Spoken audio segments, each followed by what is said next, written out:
Okay, everything's going to work slowly, but here we go. Why? Oh, okay, so this is new to our slides that you've been used to seeing. So the early literacy team is part of the Standards Instruction and Professional Learning Unit, and we call ourselves SIPL. And our vision as a team is that we're committed to providing high quality, evidence-based, and sustained professional learning that empowers educators and strengthens student outcomes across the state of Montana. Pretty simple. I think our team does a really good job at sticking to that vision. And I'm really proud to work on a team that works very well together and for a common mission. Everybody on here knows lots about me. So, but I wanted to share, like many people who have a passion for literacy, I had people in my life who suffered from various symptoms of dyslexia. And that led me to studying reading when I got my elementary education degree. And I looked at it with a much more critical lens because it mattered to me in a different way. When I started my teaching journey, I realized I still wasn't prepared to meet the needs of many students in my care. So I worked harder, and eventually the school where I worked was awarded a literacy grant. And that gave me access to professional development, coaching, and learning that my students desperately needed me to have. My first aha moment with working with that grant was, why isn't this available to every teacher? And so through a few chance encounters and some luck, I'm here doing just that, sharing it with others in a unit that is doing the same. So I just wanted to share that with you. I really am a nerd about literacy. And I hope you all become the same if you're not already. The Google folder, you should all have access to that. I put a bunch of stuff in there about sound walls. So there's definitely some take-homes for you in the folder.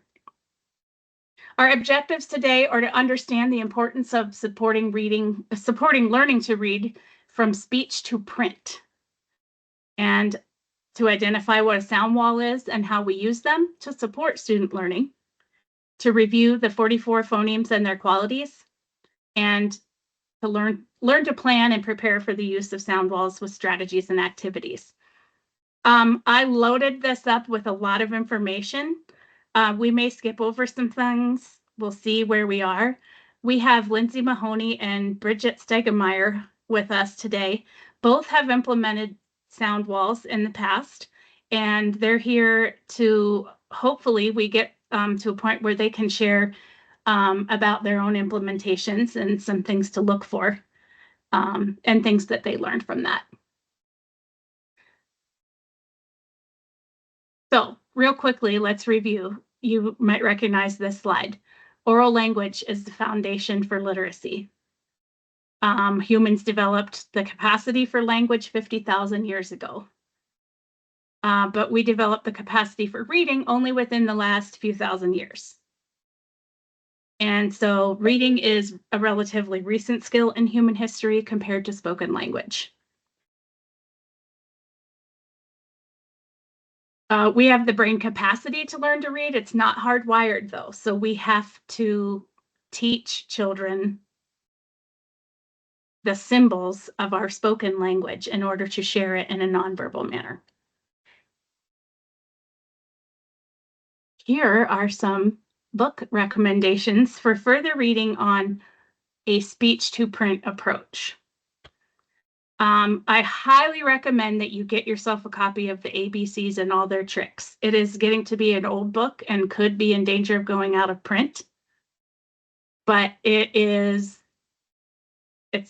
a solid need and will guide you. We called it the orange book in my last school. We had one copy, and it was always fun to find out where the orange book went.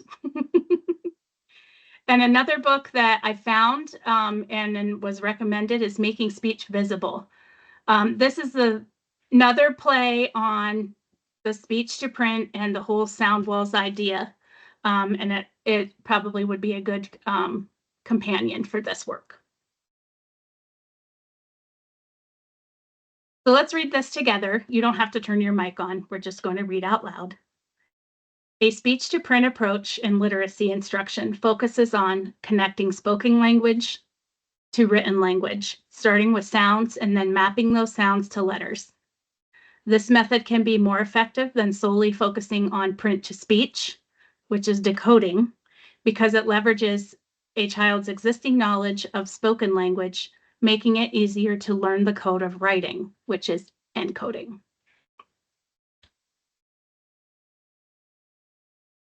I have a question. Yes. How come, and you can tell me this later because I'm not sure it's right on task, how come our standards don't have much stuff about learning to encode and success with encode? It's all decode, decode, decode, decode, and no encoding. Well, everything takes its sweet time, but you'll see when the newly revised standards hit, the word encoding is in there about 20 times. Okie dokie, thank you. Boom. So benefits of a speech to print approach. You can read those, but I'm going to talk. Children naturally develop their understanding of language through speech before they learn to read and write. A speech to print approach will capitalize on that progression, making the transition to written language more intuitive.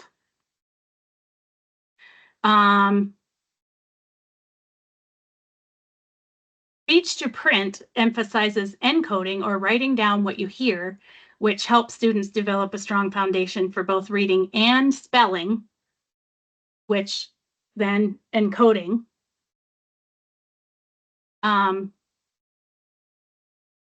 I will say that the enhanced phonemic awareness and stronger encoding skills are things that I have seen blossom with my own eyes through in classrooms that use a more speech to print approach. I think that Lindsay and Bridget would agree. More benefits. I think rapid progress depends on how many of the classrooms in your system are using this approach. Okay, not just sound walls, but considering that we learn to read from speech to print. What else? What else did we want to say about this?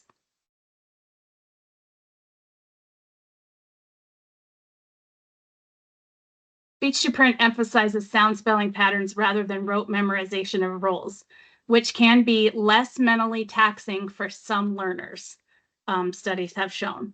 It also is important to say every child can benefit from this approach, but not every child benefits from a balanced literacy or a whole language approach. So rather than parsing everybody off to what approach they need, if we all use one that works for everybody, maybe we would get further. So look at this slide for a sec. The English language is represented with 44 speech sounds. And we know they're represented by 26 letters, but sometimes hundreds of combinations of those letters. That's the print.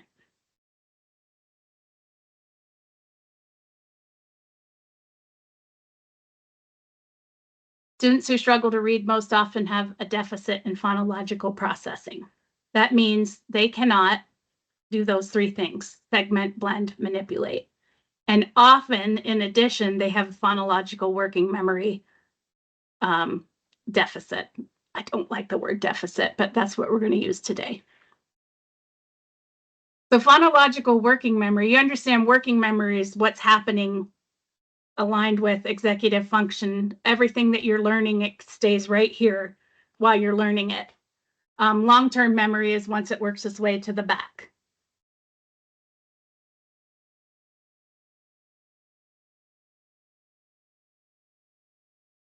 This seems pretty simple. You need a phoneme to attach a grapheme to. That's why sounds are important.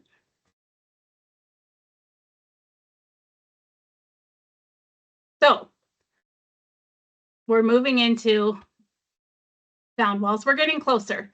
Most of you have probably seen or used or learned from a word wall. You can see it's a collection of words that you're currently using in your class, often some words that you should already know, organized by alphabetical order. And there are many sound spellings, often under one letter. I have some pictures. So have a look at this word wall.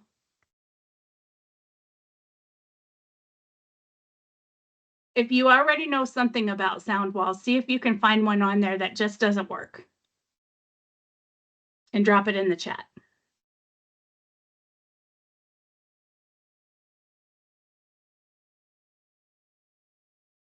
Mm-hmm.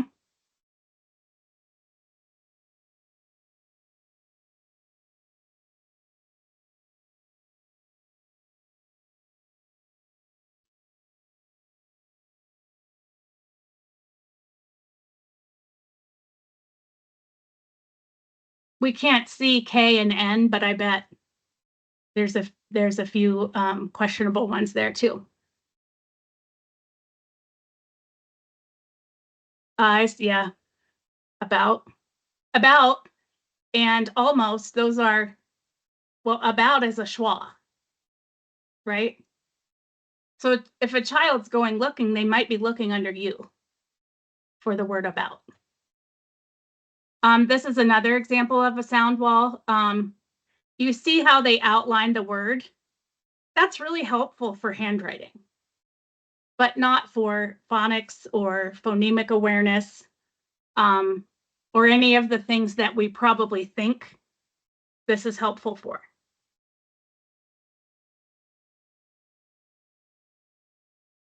This word wall was actually mine. I was so proud of it.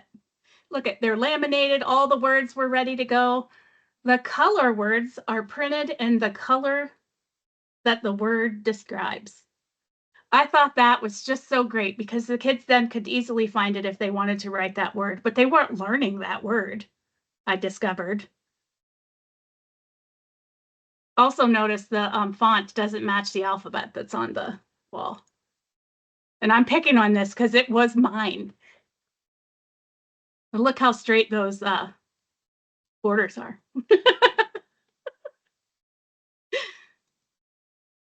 So word walls, alphabetical. They use all 26 letters. They will include sight words, high frequency words, content words, tier 2 words. They're placed according to the first letter of a word. This approach is print to speech. You have to know something. You have to know quite a bit about a word before you can find it. It doesn't help students use what they know to read or spell new and unfamiliar words.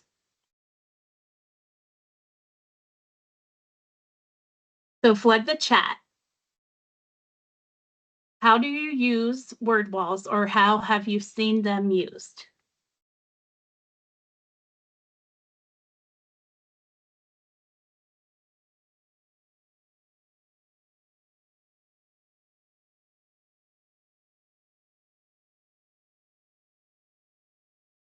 I've seen that too, Tammy.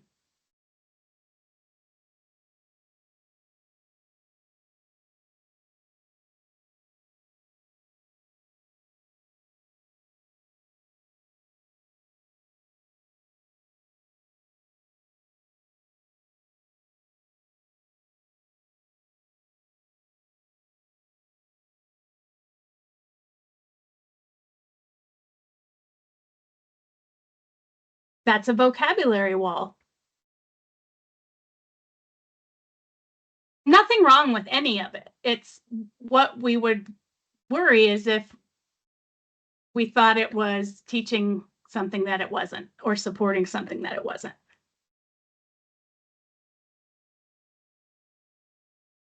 Mm-hmm. So we all use them, and they're in every school, and that's not wrong.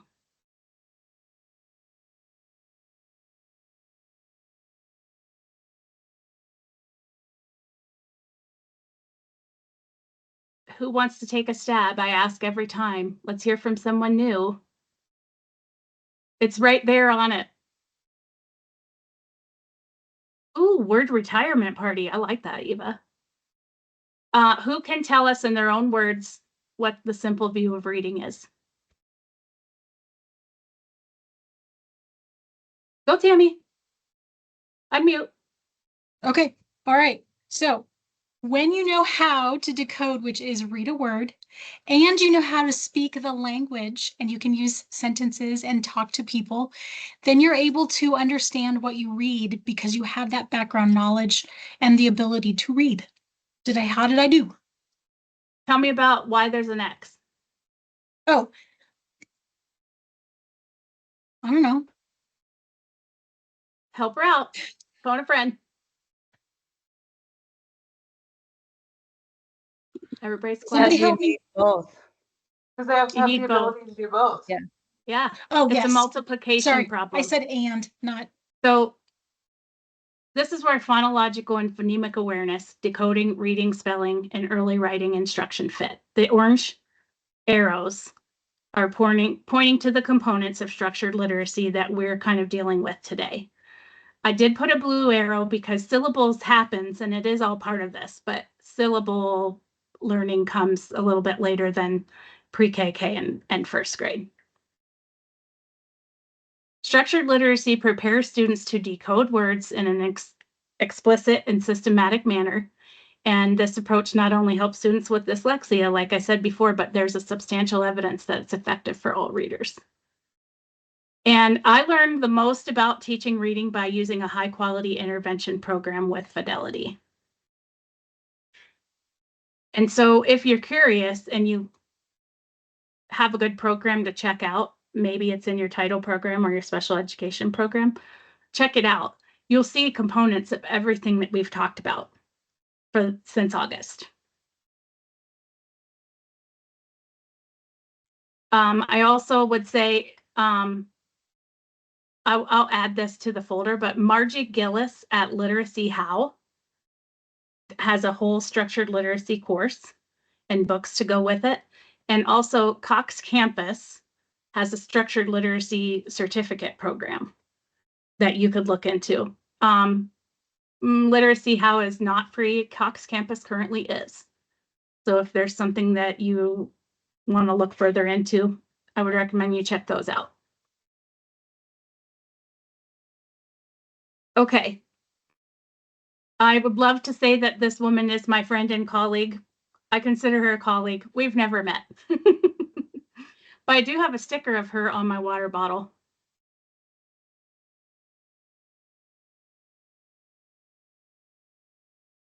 Can you hear? We don't have sound. No. You can't hear?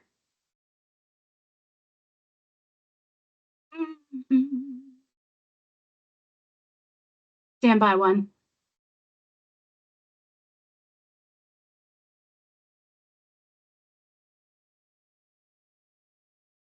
How about now?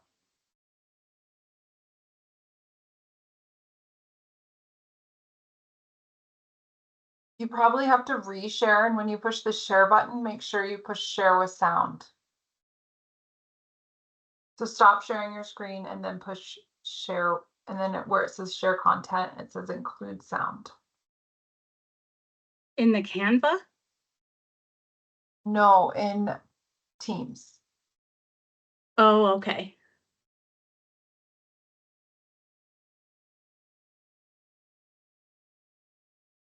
So at the top, share, and then at the very top, it says include sound. Include sound. Here we go.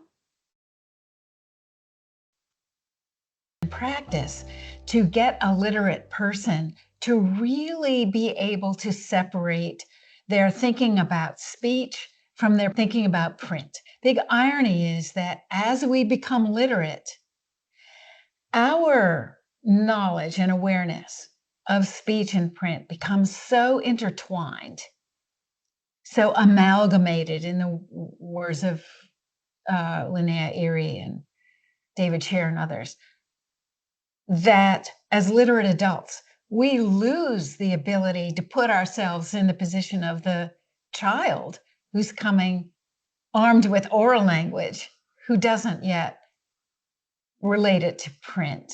So we tend to think about and talk about everything in terms of the print that we already know as literate adults.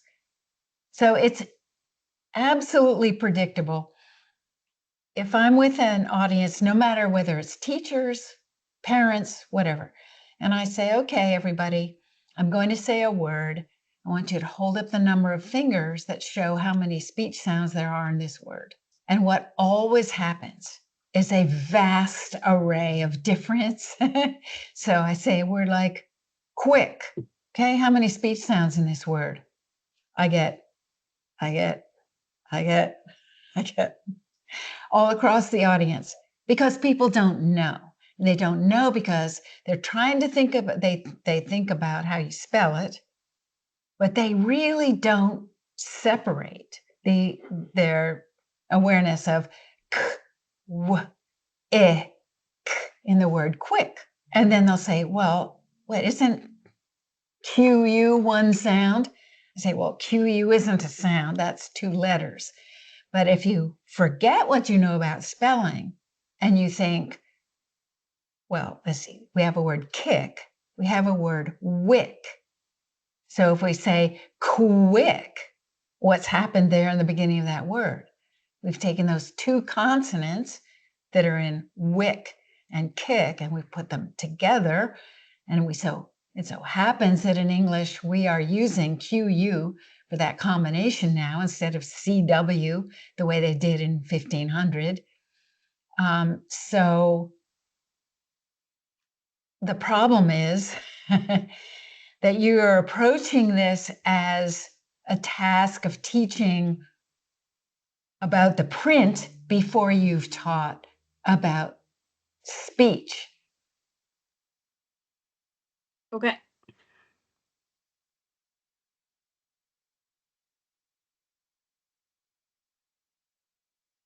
Think about that.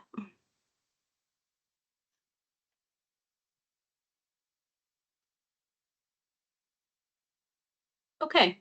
So that's Louisa Moats, and she is the author of Speech to Print, the book.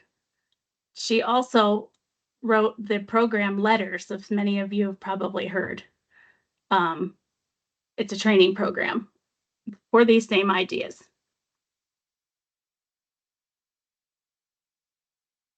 Now we're finally ready to talk about sound walls. Are there any questions so far?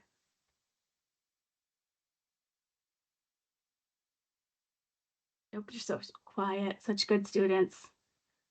So we use, oh, already said that. Sorry. Okay, here's a sound wall. It's arranged with a vowel valley. Those are the sounds made in the front of your mouth, moving to the back of the throat. And then the consonants organized by their sound qualities. Here's another look. This is just the vowel valley, but you can see there are sticky notes covering many things. This is probably in kindergarten, and they have not learned those letters or phonograms that are covered up. Kim Johnson talked about that in the kickoff event back in August, that they should have the whole picture, but cover up what they have not yet learned. Lindsay, do you want to talk about that? I know you had a moment with sticky notes. I mean, we got to, it was like an unveiling, it was an unlocking. We got to unlock and unveil the sticky note. The kids got to pull them off, and as they learn more words, the pile of sticky notes just got bigger and bigger.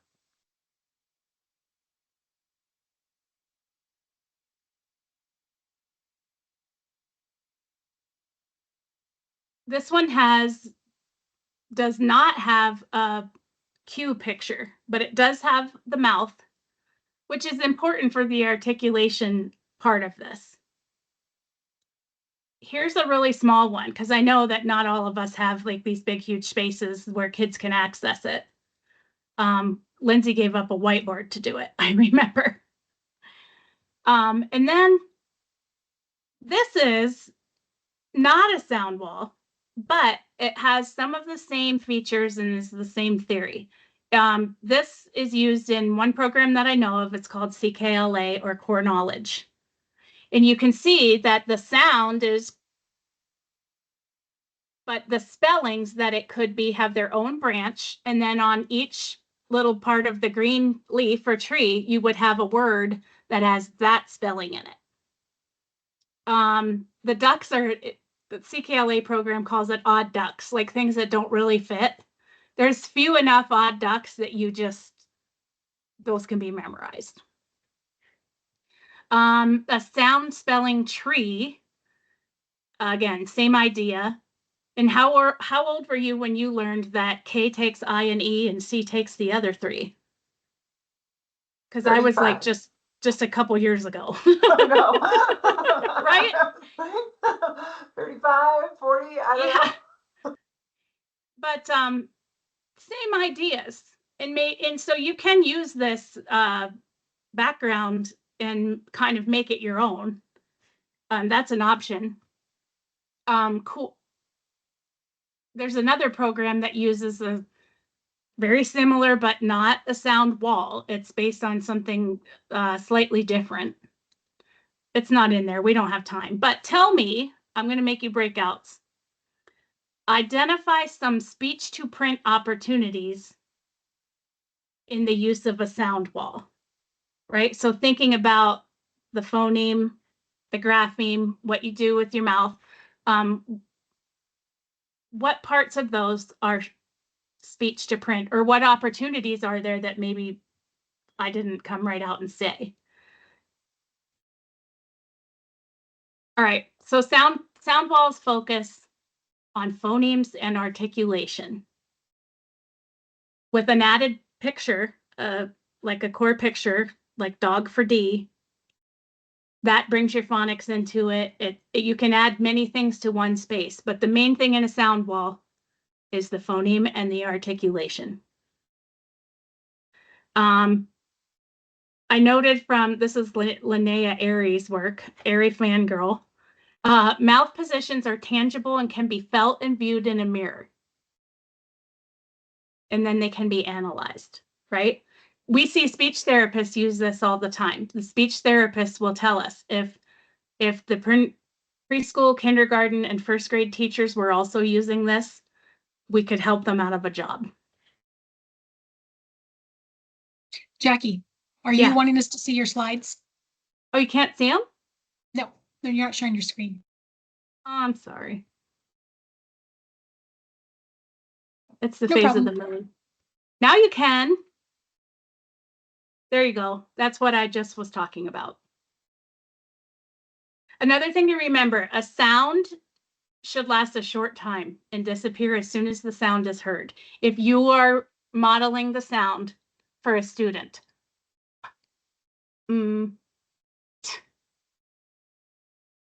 and it's recommended, it was recommended to us, and I didn't want to hear it, but it was true. I didn't make my sounds correctly. I'm from the East Coast. I'm going to blame it on that. But once I worked on that and had somebody help me with that, I got better at it. But we fall prey to muh, muh, muh. That is not the sound. Or buh, or ba, ba, ba, ba, ba. There's probably a place for that, but not every time. Then you have, Johnny that wants to ba, ba, ba the whole way down the hall. Here's some side-by-side differences between word walls and sound walls.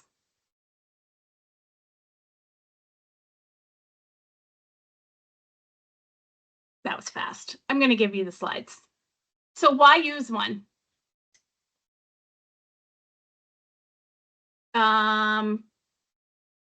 Bridget, will you read the words that you see under the ear? explicitly teach students to hear the individual phonemes in spoken words. Debbie, will you read under the lips with teeth? Sorry, I gotten cut off and just got back in. Okay. Can you see? Okay. Yes, assist students in producing the individual phonemes in words. Susan, the lips with a tongue. Support students in recognizing how their mouth looks and feels when producing sounds. Kathy, the paperclip. Organize words by sound to support the connection between phonology and orthography. And Tammy, the anchor. Assist students in anchoring letter sound knowledge and articulatory gestures. There's a lot of big words in that teaching method for young kids. The benefits. I think we all realize the benefits. I know I spend a lot of time with maybe why we should do it. And we all came here to learn how. I'll get better. But it improves spelling and decoding. What our scores in 4th grade tell us is that kids aren't very good spellers and decoders, right? This is a way that's been proven, has a lot of research behind it, that we can improve that. So, sounds and their qualities. There's a vowel valley, and then the consonants are organized by these 7 areas. That takes quite a bit of learning. I suggest nailing the vowels first. Because we know we understand a lot about consonants, but to understand why they're called these things, there's a little study and practice behind that. We're going to skip this, but it is linked in the folder. She talks about the vowel valley. Oh, but I want to show you. I have made you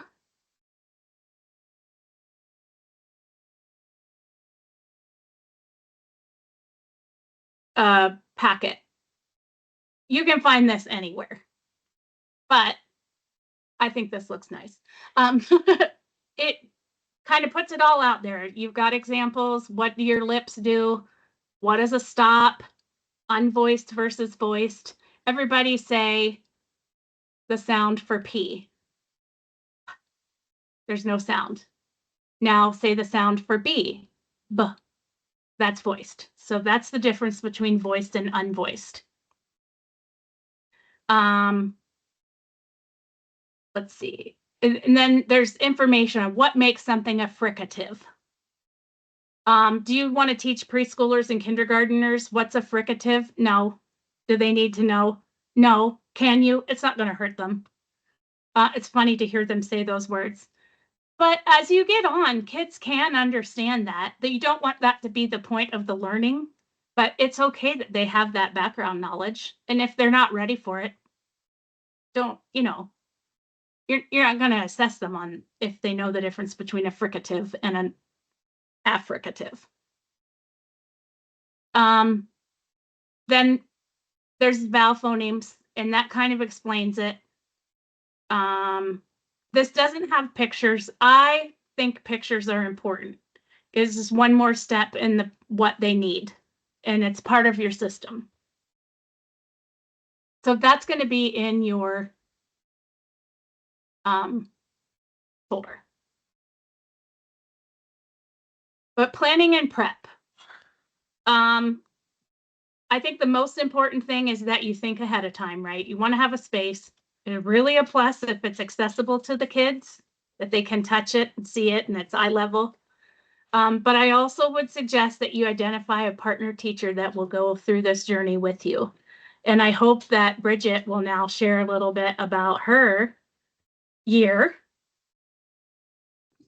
Yes, actually, I'm going to move over so you can see it. I was just telling Lindsay about it because I am actually in my classroom still. I don't know if you can see it. Okay, I can see it. there it is. So I'm going to end up changing this because it takes up a lot of space and I have my schedule there, but next year I'm going to move my schedule out so I can have the whole thing. So Brandolyn Simpson and I have been implementing it. She teaches 2nd grade and I teach 1st grade. And with Jackie's help, she's given us all the resources. So Brandolyn and I bought this one, and I have been incorporating our high frequency words with it. And Brandolyn, I think she's been using it along with our curriculum as well. But my kids interact with it. It's actually part of our Daily 5 center. And so in word work, all of our spelling words are up in there, and then all of our high frequency words, and they're based off of the vowels mostly, unless it's like a TH or SH or WH. I've been kind of putting those up there as well. So then when the kids are asking, how do I spell was, we talk about the vowel, and then I go, okay, go look for the umbrella. Now go down. What does was start with? And they say W. So then they can go and, utilize it independently. But it's obviously a work in progress. This was my first year doing it. And thank you, Jackie, for being so helpful and using all the, sending us all the resources. But, obviously it's going to keep changing as I go and as I interact with it and seeing what my kids need. But it's right next to my circle too. So when I go up and talk to the kids and we're talking about like a new, like bossy R or TH, how it has, a quiet or unvoiced, as you say, and Yeah. voice, then I put the arrow up to it.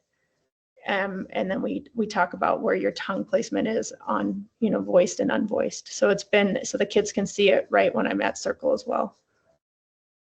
Would you say you've taught 1st grade for a long time? What differences do you see?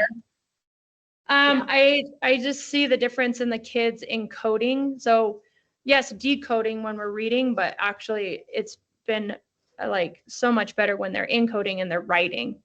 And and they can be more independent and be able to go use the sounds and then find the word that they're looking for. And and just when we're at circle and we're going through what we've learned so far is that they can see their mouths moving and see what their mouths should be doing on the pictures, which I printed the ones with the pictures at the top of how their mouths are moving.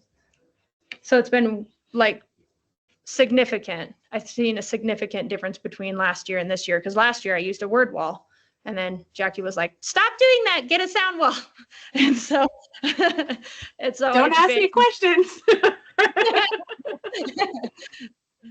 It was a conversation at the swimming pool one day. Yeah. And so it has made a huge difference in my kids hearing the sounds in order to both decode in their reading and encode in their writing. Lindsay, you've used them. Would you add anything to that? No, I think, it takes pre-planning on, I heard her say something that I know I went through. I put up my sound wall and then it was like mid-year and I'm like, this isn't working. And I took the whole thing down and like expanded it. I moved it from one board to another. But that 2nd year when I had implemented it and just realized I'm just going to have to take up all the space for this, it really took flight. And also just having the sound wall and giving those kids a chance like to move around and point to the sounds and see the sound. And we didn't really go into the affricates and all that stuff, but we did talk about like voiced and unvoiced a lot and really articulated those things. And can you feel it? Like things like that. We did really talk about that. And then you can see in your sound wall, you've got those mouths. They can see a little bit how the sound is articulated, but even taking that one step further and really giving them a chance to show that in their little mirror that you can get at the dollar store for $1.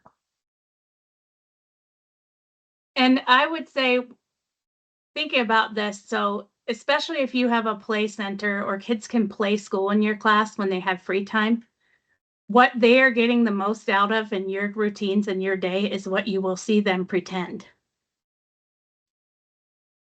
My daughter had Lindsay for a kindergarten teacher, and she would do sound wall instruction with a mirror and her stuffed animals at home.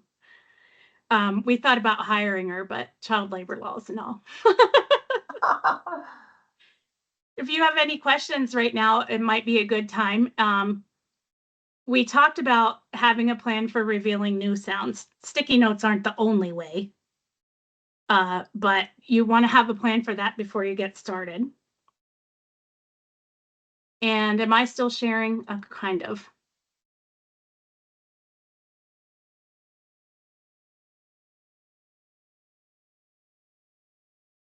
Okay. Big and little.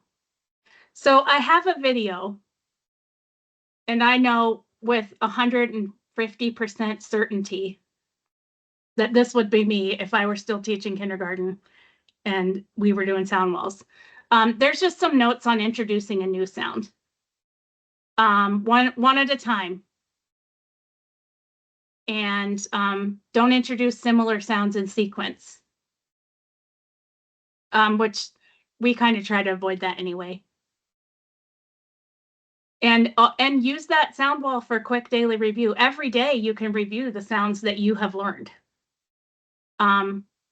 You get to the point where a kid will lead that. But when introducing, you want to pay attention to what are your lips doing? What are your teeth doing? What is your tongue doing? What happens with your voice? Can you feel it here? Is there a vibration? And how is the air flowing? Is it through your nose? Is your tongue trapping some of it? And I hope that I gave you some resources that will answer more questions about that. But if not, let me know. For a daily review, this kind of lists a routine for that. Point to all the sounds in a consonant chart, have the students repeat them after you. Same with vowels, and then you can talk about the differences. And then maybe even talk about determining spelling choices. And once you get into more like end of first, second grade, then you start to have options that you need to consider. Ask the kids questions. Okay, hopefully this plays.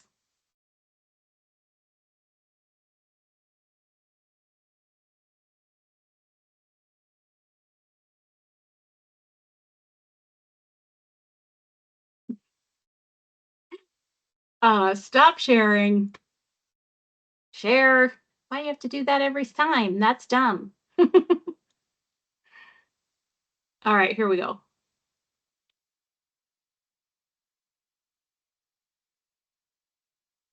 I can't wait for tonight. The kids are coming? Great. No, Uncle Todd is out. Now you can. Hey, kinders! Hey, what? Hey, kinders! Hey, what? Are you ready? For what?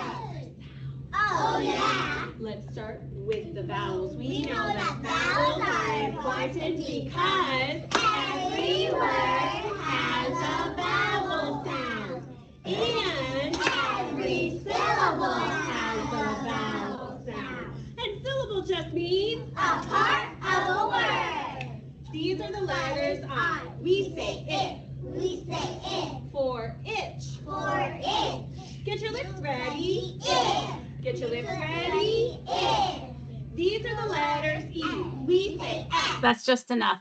So she takes them through, they just review the vowels.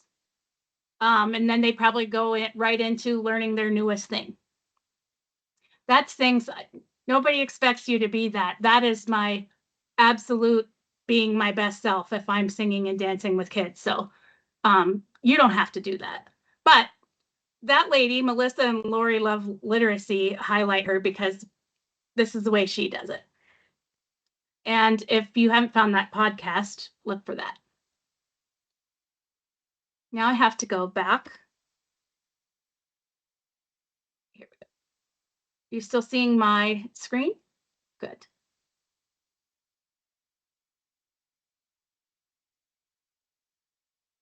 So now some good time for questions. And I hope I have answers. Why is that doing that? but also reflect in the chat if you would. What is one thing you can do tomorrow, in 1 week, in 1 year with this new information that you got today, or questions that you have? So Jackie, I tried a sound wall a couple of years ago. And one thing about my classroom is my wall space is like hardly at all. Right. And so I had one, it's a long, narrow bulletin board. Mhm. And so I thought, well, I mean, it faced, the kids can sit, they can see it. So that's where I printed my sound wall. It had the pictures of the faces. I had the Val Valley, and I put as much stuff on there as I could. However, I found that it was too small and I wasn't using it. So I took it all down. And I didn't put up a word wall that I had previously, but I found something that I thought would work. It just doesn't have the pictures of the mouths. So does it work for you? It works for me, yes. And I do, we talk a lot about the mouth when we introduce sounds. Yeah. And they all have their little mirrors that they look at when we do that. But it's not technically a sound wall, but it works. There's no technical sound wall police, right? But one thing I would tell you is, you saw where they did one of those fold out project boards? Yes. That you could move back and forth, circle time, take it to small group. But I have seen, they're about this size and they fold up and they're like a desk one. So every kid could have one to pull out at their desk if you're working through something. And maybe they do better at learning at their desk than they do at circle time. It depends on, well, honestly, I think it depends on how many boys you have in your class. But I know that Kid Lip sells that packet of like student ones, and you could laminate them if you needed to, because they're not cheap, but I think you get about 25 in a pack. Okay. So those are some additions that you could bring in though to make it more accessible to the kids. Right. Okay. So Kid Lip has like a classroom of like individual sized ones. Yeah. So you can get a desk strip, or you can get like it opens up like just like that project board. Folio. Yeah. I think we had them. I'm not sure if Lindsay used them or not, but I know that the second grade teacher used them, and the kids had them in a binder, taped to their desk where their buddy could use it also. Okay. Yeah, I had a very awkward room too. And I mean, it was just like, we had like one really tall, narrow bulletin board. Well, Jackie showed that picture of that one. And then we had like the makeshift whiteboards that weren't really whiteboard material that they had. So I used that one for my main Val Valley wall. But I think there's like a trifold one is what I remember. The kids could have on their that's desk. what it was. I think it was like an 8x10, and then it had flaps, so it would open up to more like a legal size. And that's Kid Lips. It's probably now sold by 95% though. Yeah. Oh, okay. If you're going looking on the internet. No matter what you're doing, it has to work for you. And many times I've spent a lot of time on something and it didn't work for me or my kids. And so we just moved to something else. That word wall that I showed came down halfway through the year. And it wasn't the location or anything aesthetically about it. It was at that point in that school year where I realized that there was a better way to do it. I didn't know what that was for a few more years, but we needed that space for something that was working for us. Okay, thank you. Yeah.